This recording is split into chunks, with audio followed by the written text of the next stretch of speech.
فيها وإياكم هنا في ليلة كروية كبيرة تنتظر للبارسا بعد الخسارة من أمام تشيلسي في المباراة الماضية بعد السقوط الصعب والقاسي جدا على برشلونة وعشاقه. بينما هنا الكرة والبداية وهدف أول يأتي في هذه اللحظات، ضربة أولى قبل هنا الحديث عن كل الأشياء. هنا في الثانية رقم 48 يسجل فريق نادي ديبورتيفو ألافيس هدف المباراة الأول. يا لها من بداية ويا لها من ضربة ويا له من خطأ كبير هنا على حساب برشلونة. هدف المباراة الأول يسجل لمصلحة ألافيس. يا لها من بداية لم تكن مبشرة أبدا في ليلة هنا بواحدة من المباريات التي يبحث فيها هانس فليك طبعا عن الفوز ولا غير ذلك. لاحظ الكرة، لاحظ المحاولة، لاحظ الضربة، لا يوجد تسلل مباشرة. متابعة وهدف أول يسجل لمصلحة البارسا في اللقطة الأخيرة في الكرة الماضية.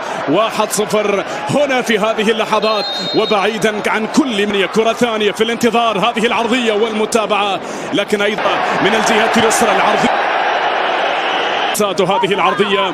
الكرة ليست لأحد إلى خويل وهناك أمجاد وهناك عادات وهناك أيام تنتظر بالنسبة لهذا الفريق والبداية من هذا المكان. بالدي للبارسا بكرة هنا من الجهة اليسرى، رافينيا والعرضية والكرة المحاولة. الله على العودة، على الضربة، على الكمباك في ظرف دقائق قليلة. عاد البارسا، سجل التعادل.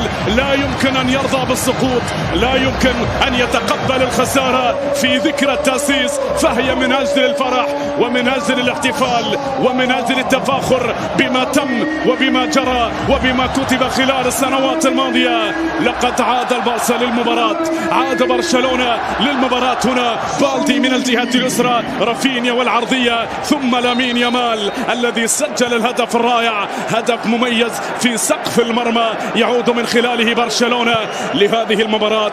ضربة مميزة 1-1 في هذه المباراة. على العودة هنا على كون هذه محاولة مقطوعة، هنا محاولة، هذه كرة للأمام لكن أيضا ممتاز. محاولة الله الله الله طالت على البارسا.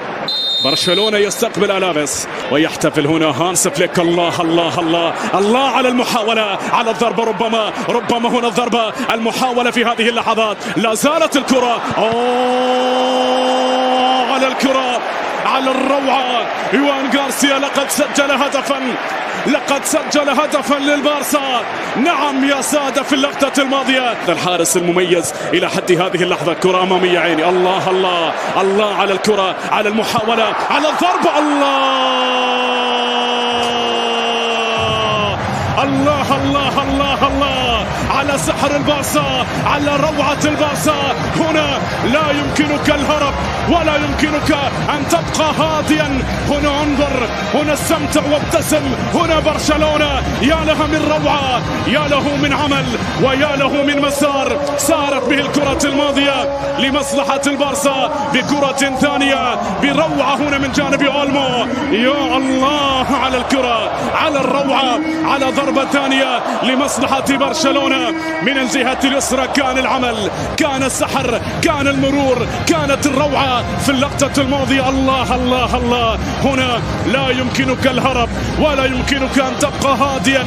هنا انظر، هنا استمتع وابتسم. هنا برشلونة، هنا بيت الرعب الكبير، بيت السحر الأوحد، منبع الجمال ومصدر كيان الأساطير. غارسيا من أقصى الجهة اليمنى ولكنها أيضا طالت إلى خارج أرضية الملعب. ركلة ركنية لمصلحة القدم. إنها الحقيقة الواضحة يا سيد هانس فليك. لكن ما هو القرار؟ ما هو القرار؟ يبدو أن حكم المباراة يسير لتثبيت قرار الأولي الذي اتخذ، حيث لا ركلة جزاء ولا تدخل. حكم المباراة رأى بأن هناك تدخل قاسي وبالتالي مباشرة باشر في إشهار البطاقة الصفراء على رباش. ونعتقد بأن هانس فليك في الموسم الماضي صنع فريق دون أي نقاط ضعف في الموسم الماضي. لا زالت يعني المكسب الكبير الذي سيحقق ألافيس فيما لو تمكن من الفوز في هذه المواجهة، على اعتبار أن الآن يتواجد في المركز الرابع عشر بناء على النتيجة التي يتأخر فيها، لكنه في حالة الفوز عليه. بينما هنا الكرة من جاز يمر بها للأمام، دوران، لكن العودة والانطلاقة لمين إلى رافا، بينما هنا ليفا. الله الله الله الله، لا لا لا لا لا لا لا, لا يا لمين، ماذا تفعل يا رجل؟ أنت أمام هدف أسطوري، أنت أمام هدف تاريخي. يسار كرة وصلت، الله الله الله على الكرة، على المحاولة، على العرضية، في الانتظار للمر. هنا مر بمحاولة بضرب، الله على الكرة، على المحاولة، على الضربة، على الفرصة من جانب ألافيس. هذه كرة من الكرات الخطيرة جدا لشوط المباراة الثاني من هذه المواجهة. ومن هذه المباراة هنا في مواجهة برشلونة وديكا سيكون التعامل مع المباراة بأريحية، لن تكون بهذه الحدة وبهذه الجدية التي يتعامل بها برشلونة مع منافسة. هذه كرة لرافينيا، تصوير، يا سلام برافو بالدي، خطأ ومخالفة على مقطوعة. العودة من جديد، خطأ لكاسادو أو على الجهة اليسرى. هذه العرضية المهمة جدا والمؤثرة في مسيرة الفريق الكتالوني هذا الموسم. إذن هنا ركلة ركنية لبرشلونة بحثا عن الرص. أول البدلاء